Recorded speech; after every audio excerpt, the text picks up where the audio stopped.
Hello दोस्तों, मेरा नाम अब्दुल रऊफ है और मैं इंजीनियरिंग ड्राइंग इंस्ट्रक्टर हूँ। अहमद अब्दुल्ला गरीब प्राइवेट इंडस्ट्रियल ट्रेनिंग इंस्टीट्यूट के यूट्यूब चैनल में आपका स्वागत है। जैसा कि हम लोग जानते हैं, एक किसी भी ड्राइंग को खूबसूरत बनाने के लिए हमारे पास 4 चीज़ों की ज़रूरत होती है। Number 1 neatness, number 2 line work, number 3 dimensioning और नंबर 4 पे आता है लेटरिंग। लेटरिंग किसी भी ड्राइंग में टाइटल, डायमेंशन एंड नोट्स और अदर इंफॉर्मेशन अगर हम लोग देते हैं तो उसे हम लोग लेटरिंग कहते हैं। लेटरिंग अगर हम लोग किसी ड्राइंग में अगर लेटरिंग अच्छी तरह से करते हैं तो हमारी ड्राइंग की खूबसूरती बढ़ जाती है। यहाँ तक भी देखा गया है कि अगर किसी ड्राइंग में लेटरिंग सही ढंग से ना की जाए तो वो ड्राइंग को रिजेक्ट करने का भी कारण बन सकती है। इसीलिए हर ड्राइंग बनाने वाले को ये ध्यान में रखना चाहिए कि लेटरिंग अच्छी और खूबसूरत बनाना चाहिए। लेटरिंग हमेशा डार्क करना है, मतलब ये कि जितना हमारा ड्राइंग की डार्कनेस है उसके मुताबिक हमारी लेटरिंग की डार्कनेस होना चाहिए। लेटरिंग आम तौर पर फ्री हैंड करना चाहिए, लेकिन आज बाज़ार में स्टैंडर्ड राइटिंग स्टेंसिल भी मौजूद है।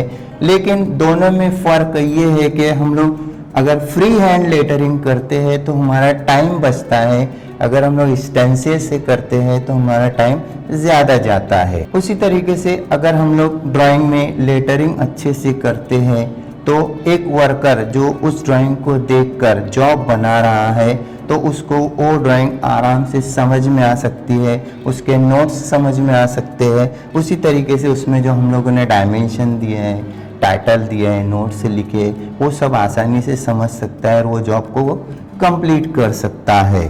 उसके बाद आते हैं नंबर पॉइंट्स। कुछ लेटरिंग के पॉइंट्स दिए हुए हैं। हम पॉइंट्स नंबर 1, लेटरिंग करने से पहले हमें गाइडलाइन बनाना है। जैसा आपके सामने मैं बना रहा हूँ, ये देखिए। ये गाइडलाइन डिपेंड करती है हमारे हाइट के ऊपर कि हम लोग किस चीज़ को लिख रहे हैं, क्या लिख रहे हैं, टाइटल लिख रहे हैं, डायमेंशन लिख रहे हैं या नोट्स लिख रहे हैं। डिपेंड अपॉन हमारे जो भी चीज़ हम लोग को लिखना है उसके मुताबिक हमारी गाइडलाइन की हाइट दी हुई होती है। उसके बाद है नंबर 2 है कि हमारी लेटरिंग जो है हमेशा कैपिटल लेटर्स में होना चाहिए। अभी देखिए यहाँ पर मैं बताता हूँ, फॉर एग्जांपल मैं अपना ही नाम आपको लिखकर बताता हूँ। इसमें यहाँ पर आप लोग देखेंगे कि लेटरिंग जो मैंने किया वो कैपिटल लेटर्स में किया हो, स्मॉल लेटर्स में नहीं। और गाइडलाइन का हम लोग पूरा इस्तेमाल करना चाहिए। नंबर 3 है, इसमें हम लोग जब 2 वर्ड लिखते हैं, फॉर एग्जांपल मैंने लिखा रऊफ और आगे मैं लिखता हूं अगर शेख, तो ये रऊफ एक वर्ड हो गया और शेख दूसरा वर्ड। दोनों वर्ड के बीच में जो मैंने डिस्टेंस छोड़ा हूं उसका गैप जो डिस्टेंस है वो 1 अल्फ़ाबेट के हिसाब से छोड़ना चाहिए। मतलब अल्फ़ाबेट बोले तो A to Z हम लोगों के ये अल्फ़ाबेट्स होते हैं। 2 वर्ड के बीच में इतना गैप आना चाहिए कि हम लोग एक अल्फ़ाबेट लिख सके। और यहाँ पर आप देख रहे हैं कि गाइडलाइन का पूरा इस्तेमाल किया गया है।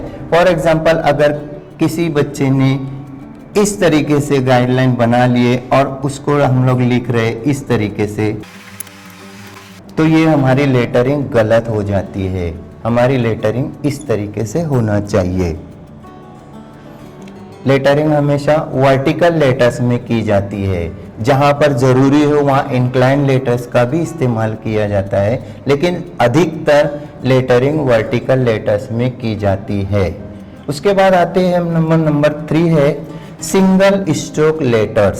सिंगल स्ट्रोक लेटर्स का मतलब ये होता है कि वो लेटर्स जिनको कंप्लीट करने के लिए हम लोगों को पेंसिल का एक पॉइंट ज़रूरी होता है। जो पेंसिल के 1 पॉइंट से कंप्लीट होते हैं उन्हें सिंगल स्ट्रोक लेटर्स कहा जाता है। सिंगल स्ट्रोक लेटर का यूज़ अधिकतर ड्राइंग में किया जाता है। सिंगल स्ट्रोक लेटर्स में 2 प्रकार के लेटर्स इस्तेमाल होते हैं। नंबर 1 है वर्टिकल लेटर्स। वर्टिकल लेटर्स बोले तो ये हॉरिजॉन्टल से वर्टिकल मतलब 90 डिग्री पर बनाए लिखे जाते हैं, उन्हें हम लोग वर्टिकल लेटर्स बोलते हैं। उसके बाद आता है इंक्लाइन लेटर्स। इंक्लाइन लेटर्स तो ये हॉरिजॉन्टल से इंक्लाइन होते हैं और इंक्लिनेशन का एंगल 75 डिग्री तक होता है। फॉर एग्जांपल आपके सामने मैं लिख रहा हूं, ये हमारे इंक्लाइन लेटर्स है। ये इनका झुकाव राइट हैंड साइड में होना चाहिए, इसको लेफ्ट हैंड साइड में हम लोग झुका नहीं सकते हैं, वो गलत है। उसका सही राइट हैंड साइड में झुकाव होना चाहिए और डिग्री जो है उसकी इंक्लिनेशन की 75 डिग्री होना चाहिए। उसके बाद आते हैं नंबर 4 पे है डबल स्ट्रोक लेटर्स। ऐसे लेटर्स जिनको पेंसिल के 2 पॉइंट से कंप्लीट किया जाता है उसे हम लोग डबल स्ट्रोक लेटर्स कहते हैं। डबल स्ट्रोक लेटर्स का अधिकतर इस्तेमाल किसी भी बड़ी ड्राइंग का मेन टाइटल लिखने के लिए किया जाता है। फॉर एग्जांपल यहां पर आपके सामने है, अगर मैं लिखता हूं ए, ये हमारा है डबल स्ट्रोक लेटर्स, और जो ऊपर दिया हुआ है ये सब सिंगल स्ट्रोक लेटर्स में हमारी लेटरिंग है। उसके बाद है लेटर्स की हाइट और विड्थ को देखते हुए लेटर्स को 3 ग्रुप में बांटा गया है। नंबर 1 है जनरल लेटर्स। जनरल लेटर्स बोले तो जिसमें हाइट और विड्थ सेम रहेंगी करीब करीब। उसके बाद ए लेटर्स जो आपके सामने दिए है ये जनरल लेटर्स है जिसमें तुम्हारी हाइट और विड्थ सेम रहती है करीब करीब। उसके बाद आते हैं नंबर 2 पे है कॉम्प्रेस्ड लेटर। कॉम्प्रेस्ड लेटर में फर्क ये होता है कि कॉम्प्रेस्ड लेटर में हाइट ज्यादा होती है और विड्थ कम होती है। फॉर एग्जांपल के तौर पर यहाँ देखिए, यहाँ आपको नजर आएगा कि इसकी हाइट ज्यादा है और विड्थ जो है कम है। ये होते हैं हमारे कॉम्प्रेस्ड लेटर। इसका अधिकतर इस्तेमाल किसी भी ड्राइंग का टाइटल वगैरह लिखने के लिए किया जाता है। उसके बाद आते हैं नंबर 3 है एक्सपांडेड लेटर्स। एक्सपांडेड लेटर्स में यहाँ पर हाइट कम होती है और विड्थ बढ़ा दी जाती है। फॉर एग्जांपल के तौर पर यहाँ पर ये general letters, number 2 compress letter और नंबर 3 एक्सपांडेड लेटर्स। जैसा कि मैंने आप लोगों को बताया कि अलग अलग प्रकार के लेटर्स होते हैं, incline letters, vertical letters, single stroke letter, double stroke letter, general letters, expanded letters, compress letters. BIS के द्वारा रिकमेंडेड साइज के लेटर्स और न्यूमरस बनाए जाते हैं जैसा कि टेबल में आपको दिख रहा है। नंबर 1 है main drawing title and numbers, जिसकी हाइट जो है वो 10 से 12 mm लेना चाहिए। उसके बाद है टाइटल ऑफ ड्राइंग, वो हमारी 6 से 8 mm होना चाहिए। नंबर 3 है सब टाइटल एंड हेडिंग्स जो है वो 3 से लेकर 6 मतलब 3, 4, 5 mm तक उसकी हाइट होना चाहिए। नंबर 4 है जैसा कि हम लोग जानते हैं कि नोट्स और डायमेंशन और मटेरियल लिस्ट हमको ड्राइंग में बताना पड़ती है, जिसकी जो हाइट होना चाहिए 3, 4 और 5 mm तक होना चाहिए।